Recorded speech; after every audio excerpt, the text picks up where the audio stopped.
नमस्कार, मैं हूं wing commander Rakesh Kumar Prashar. Safety की पाठशाला की रिस्क असेसमेंट की इस श्रृंखला में आपका स्वागत है।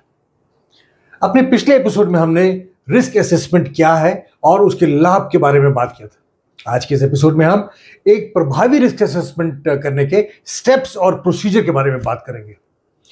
जबकि रिस्क असेसमेंट की कार्यप्रणाली कॉन्टेक्स्ट और इंडस्ट्री के आधार पर भिन्न हो सकती है, एक प्रभावी रिस्क असेसमेंट करने में 5 प्रमुख चरण शामिल होते हैं।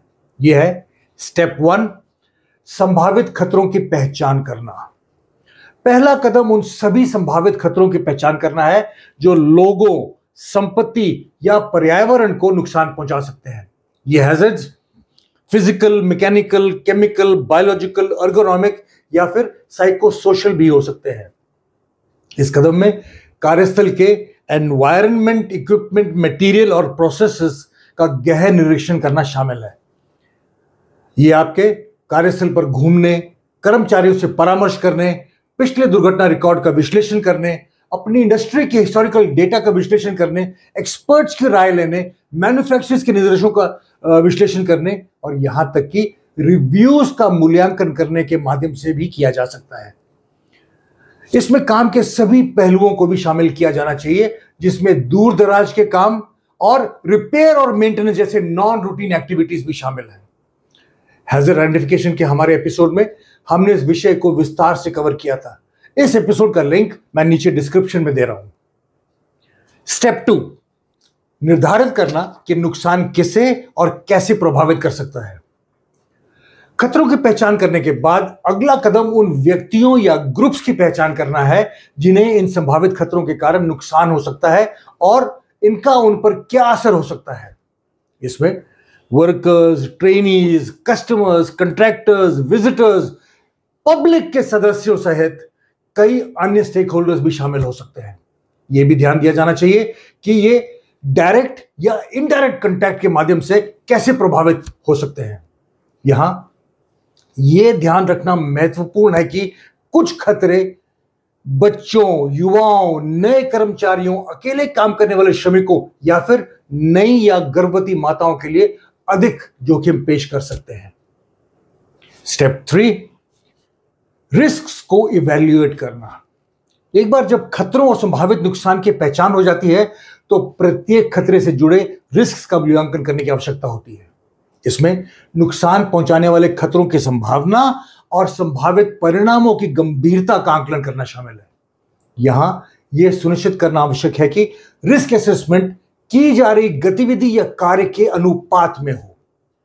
रिस्क मैट्रिक्स या अन्य किसी असेसमेंट टूल का उपयोग करके रिस्क को हाई, मीडियम या लो के रूप में कैटेगराइज किया जाता है। यह मूल्यांकन आपको यह निर्धारित करने में मदद करेगा कि आपको किन रिस्क को कम करने के लिए प्राथमिकता देनी चाहिए। अपने अगली वीडियो में मैं रिस्क असेसमेंट मैट्रिक्स का उपयोग करके रिस्क का इवैल्यूएशन करने के बारे में विस्तार से बात करूंगा। स्टेप 4, निष्कर्षों को रिकॉर्ड करना। रिस्क असेसमेंट के सिग्निफिकेंट फाइंडिंग्स अर्थात पहचाने गए खतरे, संभावित नुकसान, रिस्क का इवैल्यूएशन और लागू किए गए कंट्रोल मेजर्स का डॉक्यूमेंटेशन करना अत्यंत आवश्यक है। यह इलेक्ट्रॉनिकली या लिखित रूप से भी किया जा सकता है।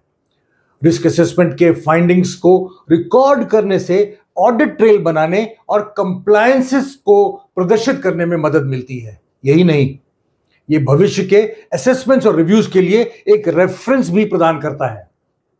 रिस्क असेसमेंट के फाइंडिंग्स को रिस्क असेसमेंट फॉर्म में दर्ज किया जाना चाहिए, जो आपको पहचाने गए रिस्क्स और उनको कम करने के लिए अप्लाई किए गए कंट्रोल मेजर्स पर नजर रखने में मदद करता है। स्टेप 5, अपने असेसमेंट को नियमित रूप से रिव्यू और अपडेट करना। रिस्क असेसमेंट एक बार की गतिविधि नहीं, यह एक ऑनगोइंग प्रक्रिया है।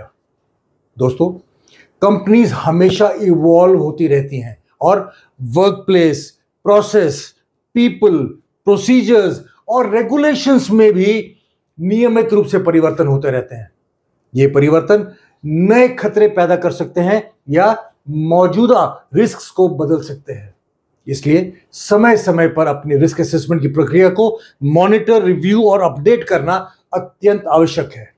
इससे कंपनीज को कंट्रोल मेजर्स की इफेक्टिवनेस बनाए रखने में मदद मिलती है। एक नियम के तौर पे रिस्क असेसमेंट का रिव्यू 4 केसेस में अवश्य किया जाना चाहिए। पहला, जबकि कार्यस्थल में कोई महत्वपूर्ण परिवर्तन होते हैं, जैसे कि कोई नई तकनीक, उपकरण, प्रक्रिया या कर्मचारियों में बदलाव होता है।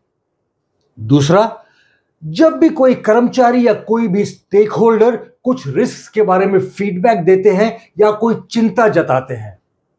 नंबर 3, जब भी कोई एक्सीडेंट या नियर मिस होते हैं तो भी रिस्क असेसमेंट को रिव्यू किया जाना चाहिए, क्योंकि यह साबित करते हैं कि मौजूदा कंट्रोल मेजर्स इफेक्टिव नहीं थे। इसलिए यह आवश्यक हो जाता है कि हम इस फेलियर की पहचान करें और भविष्य में इन घटनाओं को रोकने के लिए और इफेक्टिव कंट्रोल मेजर्स अपना सकें। और चौथा, पहले 3 के अभाव में भी रिस्क असेसमेंट की समय समय पर समीक्षा की जानी चाहिए। ये या तो एनुअल, बाई एनुअल या क्वार्टरली भी हो सकते हैं, जैसे कि मैनेजमेंट डिसाइड करे। इससे यह सुनिश्चित करने में मदद मिलती है कि कंट्रोल मेजर्स रेलेवेंट और इफेक्टिव बने रहें।